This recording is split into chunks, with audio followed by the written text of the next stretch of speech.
Hi everybody, Debra Dickinson here. Thank you for being on my channel. Bandit is back at home because today Jana and I are touring the Homolovi ruins, and I'll have more about that on a video coming up.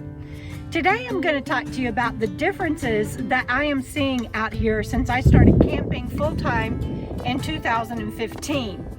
It's mind-boggling the amount of closures. So that's what we will talk about today. Stay tuned. So I was trying to think how I could show you what I'm seeing, what I'm experiencing, and the before and after.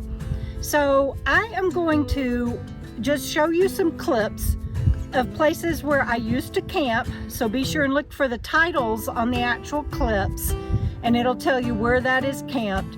And then those places are now closed. I would say more than half of the places I used to camp are closed. And it's not just because of abuse or overuse.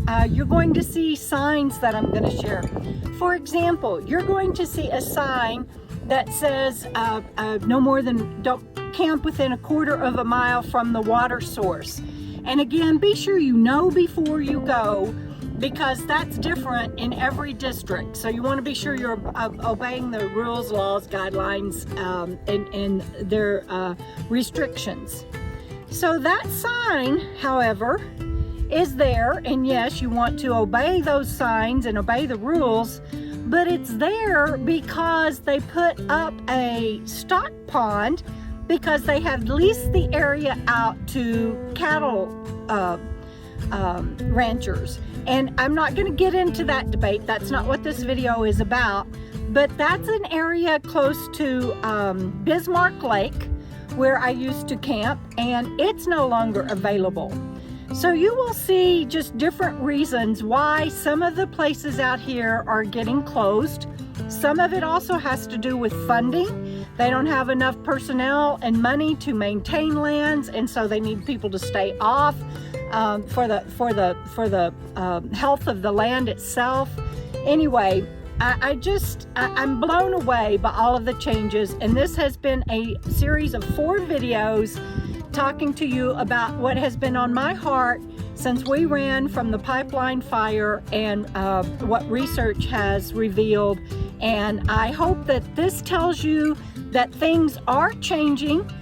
Camping out here is getting restricted, and you guys, look, it's still a good life. So y'all enjoy and come on out here if that's what is calling to your heart, but just be aware that it is changing.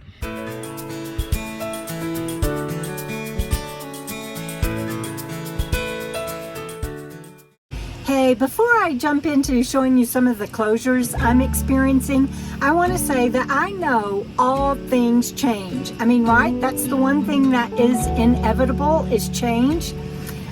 This is my 4th video in my NRCs and Boondocking Challenges series. My next video coming up will be the last one in this series for a total of 5. I was going to conclude with this 4th video today, but I want to close with a more positive video about whether or not going full-time is worth it.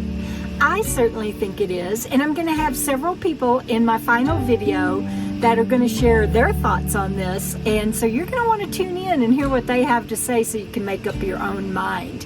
I've created a playlist that includes all 5 videos, and I may even add to it as time goes on. You can find that link in the video description below or the pinned comment. And as I said, things change. For example, while I was in Williams, Arizona, I went by the first bookstore where I had a book signing at years ago. It was only, I think, 4 or 5 years ago, I'm not sure, but it's closed now. And I really liked the owners, and I'm really sad to lose touch with them. That was a change I wasn't expecting. In that same area around Williams and Flagstaff, there used to be on I-40 a lake. It was called Davenport Lake. That area gets standing water from time to time now, especially during monsoon season, but there is no lake anymore, but it might show up on your GPS.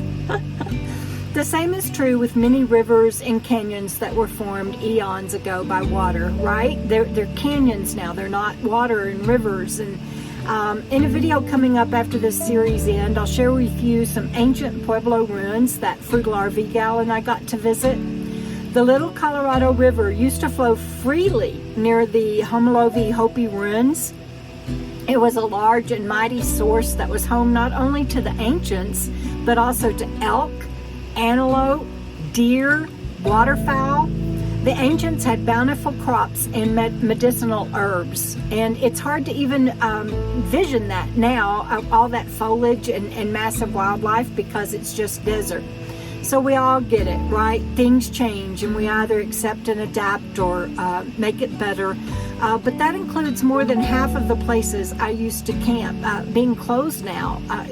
Things just change. You might have seen info about this first closure I'm going to share with you today on social media. Still, it was shocking for me to see in person because it was the first place I camped with Bob Wells after meeting him in 2015. I had always said once the Swanky subdivision went in a few years ago at the opening of the A1 Forest Service Road, that it wouldn't be long before they closed the whole thing, and sure enough now they have. The signs say no camping, but I drove in for quite a ways and it is clear that they will be doing major logging before long on these public lands. That's probably why they even fortified the bridge. So there you go. There's two reasons already for closures. The area changing and people not wanting nomads as their neighbors. Seems like selling out for money, doesn't it? But whether it's gas and pipeline or livestock or loggers or new residential subdivisions, things change. That's just how it is. We're all too familiar with the news of how our public lands are being overused and trashed these days. It is ridiculous. I've shared time and time again that it has been my experience that it is usually locals, that come out for a quick few days and are partying, letting off steam, letting their hair down, so to speak, but they don't care about the land itself. I stand by that statement, but it's not always locals, okay? I'm not saying always, obviously. For example, recently near where we were camped, we kept seeing the tops of white trash bags sticking out of the ground. It turns out there were many, and someone had covered them up with pine needles. Unfortunately, it was their damn poop bags, you guys. That wasn't locals. And yes, I used my gloves and my picker-upper stick and that I got from my dear friend Joan Jensen years ago, and I picked up all that I could find. So I just want to kind of say on this, digging a 6 to 8 inch cat hole does not mean you dig 6 to 8 inches and then barely cover something up. And it never means burying your trash or plastic bags too, you guys, ever. You have to dig deep enough so that the waste is 6 to 8 inches below the surface. And then you cover that up with the same soil that you dug out. You might disagree with me on this, but if you only dig 6 to 8 inches and then cover that up with just an inch or two of dirt, then it's going to get dug up by wild animals and spread around the campsite anyway. And that's just nasty.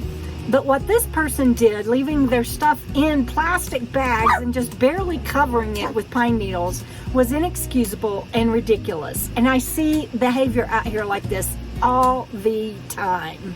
Sometimes our public lands get closed because the area needs a break. I suspect that is why this road that I'm sharing with you was closed. Plus, it is pretty far out away from a main road, and as I mentioned, those protecting our public lands don't have the funds or the manpower to stay on top of everything 100% of the time. They have to make decisions on what is best for the land and for those using it. And for some of the same reasons I've already listed, sometimes public lands get sold off. The same is true in state parks and national parks. Notices are supposed to go out for voting on such things before they happen, but I can tell you from experience, those notices are usually buried in some obscure place. I'm seeing a lot of privatized land out here in beautiful places where I used to camp. Couple all of that with natural disasters that no one can predict, and sometimes it feels like it's pretty slim pickings out here for boondocking. Right now, and for a lot of the summer, I'll be staying in state parks because of all of this. My second place to camp with Bob Wells in 2015 was in the beautiful Red Rocks outside of Sedona. I've been back there many times since then. Some apps currently will tell you that there's still a lot of camping available in that area. Well, I don't think that's really true. I've not been there personally myself this year, but I'm hearing firsthand from people I know and trust that a lot of the roads are closed and boulders are put up on other areas to prevent camping. I was sad to hear that this beautiful area is among now those that are closed and presumably for good. In my book, How Being a Nomad Saved My Life, I share about Jeep tours that kept showing up out there outside of Sedona with hordes of people in mine and Bob's campsite. And it even got heated between Bob and one of the Jeep drivers one time. But the people were just like swarming. They were, while we were talking to this group, some were even over taking pictures inside my van without permission. And again, I shared about that in my book. But it was like being invaded by ants. And I wondered then if the tourist industry there around Sedona would eventually win out over those of us legally camping. Sadly, it looks like that is exactly what happened. I want you to know that I still love traveling and camping full time. This life really did save my life, and I'm very grateful for it. I always have enjoyed it, and I can't imagine stopping anytime soon. But stay tuned for my next video, like I said, and some of my friends and I talk about whether or not it's all still worth it and what boondocking means to us. So you guys keep on keeping on, and I'll see you down the road. Bye, everybody.